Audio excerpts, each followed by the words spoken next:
And stay tuned for the big announcement at the end. For sure, Newcastle first. Yeah. Right, everybody, and welcome to the match preview for the big game we've all been waiting for. So Weir Town Derby, 1400 on Sunday at the church. Come on, cannot wait. All week I've been excited 1 minute, shitting myself the next. My emotions are all over, and I just cannot wait for Sunday to come round, mate. Well, that's the way everyone feels in the North East right now. Although those up the road in Tynyside have been trying to play it down, saying it's not even their most important game of the week. It's a load of shite. I mean, nobody believes the words you're saying. That's why last night in your game at that what's that European trophy? I can't remember. I can't remember. You were all singing "Kill the Mackems" because she's a git hard as nails. But on that, mate, I absolutely love the fact that we're saying that, because a lot of them have been saying that's just another game to us, where the die-hard Geordies know what this means to both sets of fans, the region.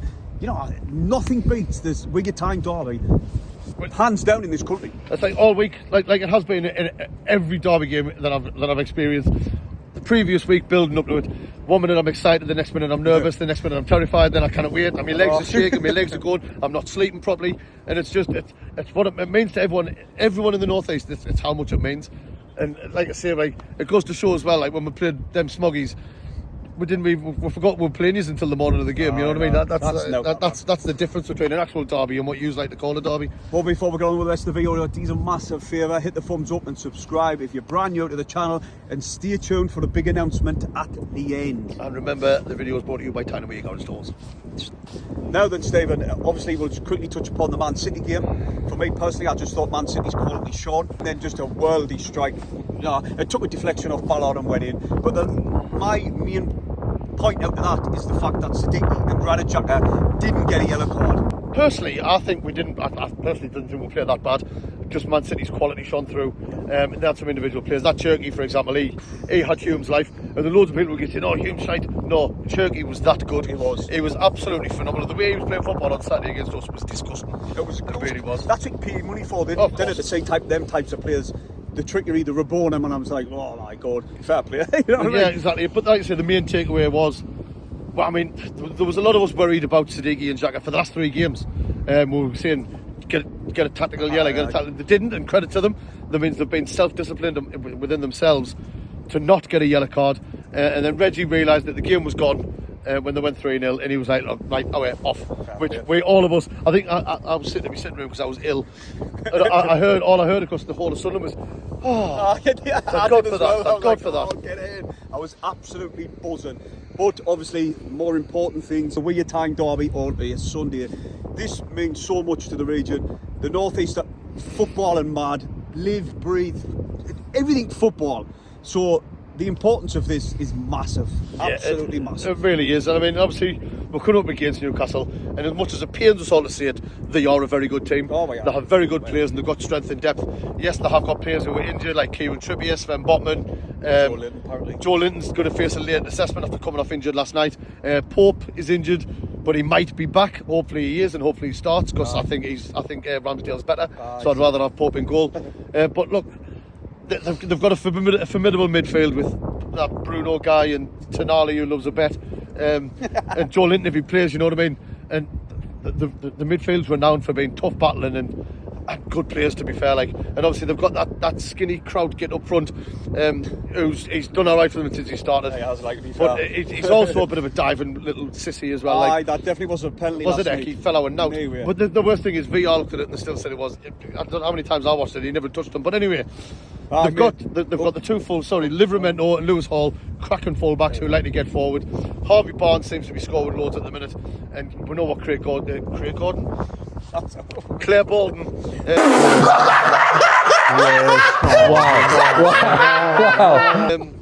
That Gordon fellow with the stupid hair. We know how fast and how skillful he can be. Although in the Premier League this season he's only scored penalties. Well, that's the thing. We've got to be very aware of their pace.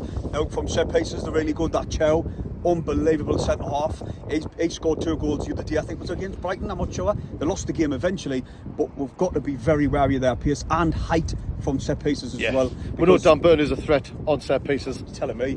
But I'm hoping, because he's a local lad, he's going to get carried away with the situation. Because last time when we played them in the FA Cup, they were making out like it was the freaking World Cup final. We had the worst manager in our history, and like I say, we were a team that was in the bottom half of the bloody championship when we played them. It's two different things. This now Sunday is a complete different kettle of fish. Different. Absolutely different. We've got a team now that is a Premier League team. I haven't looked out the place in the Premier League. We've give teams hard games at the stadium. Like, that's another point. Newcastle like to concede very late goals, and we like to score very late goals. It's got it set up for a very, very good, entertaining game. It really has. Can't wait for it. It has, yeah. I mean, like I say, both teams have got to try and keep the cool. Hopefully we do and they don't, but because you've got to play the game and not the occasion. If you play the occasion like Hume did last time, he played the occasion and he was flying in tackles and he was getting skinned every time. But this time we've got a very wise and intelligent captain on the pitch who'll keep the reins on the players on the pitch and keep things right, keep things ticking over. Another point on that bit is with Jack being on the pitch and Hume's learnt a lot from then. He's had plenty of minutes in the Premier League, so I can't see him making the same mistakes as like what he did before. Now he tried just to impress the fans, putting them tackles, what we do love to see. But obviously with this game with VAR and the referee that we've got, who is card happy, he's got to rein it in, like you said. Yeah, definitely. I mean, I'm expecting a red card on Sunday. I'm also expecting a penalty. I don't know which way for, like, but I know which way I'm hoping it's for. You know what I mean? Both sides are right. But we know they're going to come out from the first whistle because they're going to have the fans behind them, and they're going to come out all guns blazing. We just need to keep our cool, keep our game plan, which I'm sure they've been working on strenuously all week, and we've just got to have belief that they know what they're doing, they know what their aim is. I mean, Granit Xhaka's already said, he did an interview and he said that he's played in many derbies in his career, but this one's going to be the biggest. And he said that basically the team have only got one goal on their mind, and that is to win this game. Another player was Alderete. He said he's been watching games all week that the full academy have, so they're right up for it. They know what it means to us. I just hope they really do know what it means. Like say the likes of Siddiqui and that. I really do hope they know what this means. They will do. Well, they've been watching videos all week in the Academy of Light and things like that. So they'll know that it's probably one of. Listen, this is the first fixture I look for, and I didn't want to beat around it like other fans say. You're obsessed, this, that, and the other. When it comes to this fixture, I want to know when it is, so I can plan my day around it, and I cannot wait for it. I'm really excited. I just hope the players are gonna, be up for it as much as what the fans are, because we will be the 12th man and we'll give them all the support. 100%. We have been, let's say, we're unbeaten. It surprises because Newcastle's going into this game as favourites. And I don't understand why, and loads of pundits don't understand why either, because they've only won one game away from home since February, and we're unbeaten at home this season, but yet them with tiny side are coming in as the favourites to this game. So someone doesn't know what they're talking about. That's a strange one. Like, but that suits me, to be fair. Like, I'd rather get in as underdogs. Well, that's the thing. Everybody's made us underdogs all this season. Yeah. Like, odds on to go down, odds on to lose this game, that game. We didn't get licked of a dog when it came to us at the Stadium of Light, and look the way we played and performed. Liverpool, I was going to get a point. To be fair, I didn't give us a lick of a dog against Arsenal, but Well, Liverpool, mate, look at that. We got wrote off there. But the thing is that this season, what people seem to forget is we've played against bigger and better teams than Newcastle, and we're getting points from them games. So there is no reason why on Sunday, when we turn up, we execute a perfect game plan from Reggie with Granit Xhaka pulling the strings on the pitch, that we will just come away and get a result on Sunday. Right, then moving on to formations and who we're going to be starting in our lineup. We are capable of playing at a back five and as 4-4-3. They've had experience of that throughout the season. Personally, I want to go on 4-3-3 and be all out attack from the beginning. I know we're really good defensively, and it is going to be hard for Newcastle. They are good on set pieces, but I still would go with a 4-3-3. What about you, mate? Yeah, but still, I mean, when you say 4-3-3, for me, it's more of a 4-5-3. 4-5-3 defensively type thing, but when we're going forward, it turns into a 4-3-3. Aye. But it's the options. Does he go 5 at the back? Does he go 4 at the back? Me personally, because Newcastle are going to play 4-5-1 or 4-3-3, whichever way you want to look at it, okay?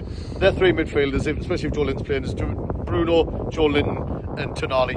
So I think we need to match them with 3 centre midfielders ourselves, so then to win the battle in the centre of the park, because I think that's where the game might be won on Saturday. That's what I think as well. Line-up wise, me personally, I'd have Roos in goal, obviously. I'd have Nordy at right back. I'd have Ronaldo left back, because I do believe he's going to be fit to play. I know he didn't play against Man City, but I believe he will be fit to play on Sunday. Alderete and Ballard in the centre. Lefebvre, Xhaka and Siddiqui in the middle. Wingers, I think Traore on the right. On the left, I don't know. I think he might go Talby, but I'd be happy with either Mundle or Dingra. And up top, this is where me and Paul differ. I'd start with Isidore and I'd tell him just to run the defence ragged. I'd tell him to run them ragged, so then get them a bit tired, and then put the big unit on in the second half to bash them about. Well, with my lineup, it's very similar to yours, apart from the front three. I would have, say I'm towing and throwing, but look at me, Andy, you can't overlook him where his physicality, but I don't think he will because he's featured very little this season now, especially recently. Robbie for his physicality coming up against two big centre-halves, that's exactly what I would do. And then he can hold it up and get the midfield brought into play on the overlap, feed them, and then lay them off, like he did it similar to Chelsea, because them two centre-halves are absolute. One's really good and one's a unit, so it's going to be hard. So, but the rest of the formation is the same 4-3-3 with Talby and Traore on one side, but I've definitely gone with the rest. Like you said about Hume, will he play the occasion? I didn't think he will, but I've got, for Nordy's speed and physicality, I've got to put Nordy in coming up against these and be very wary of their pace. I think the more clever footballers, if that makes sense. Like I said, Hume has got history of flinging them with tackles and getting carried away, and obviously in games like this, especially with the way the Newcastle players like to fling themselves down on the floor. We're not butchering Hume. Sorry, we're not butchering Hume. We really like Hume. It's just for games like this. I'm trying to think for this game, just for this game personally. And just off experience, when we played them last time in the cup, he did play the occasion, and he got torn out. He got his arsehole torn out by Claire Bolden. So, you know, it's a tough one to do, but that's what I would go for. You know what I mean? Well, with all that, mate, what about your score prediction? But before you do, your big announcement. Yes, I've got a big announcement. Some of you might not like it. Some of you will be out of the moon.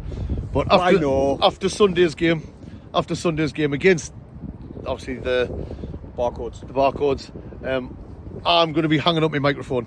I'm going to be taking a big step back away from the channel and from doing YouTube, just because I haven't got the time to do it anymore. I'm in a new job, as most of you know.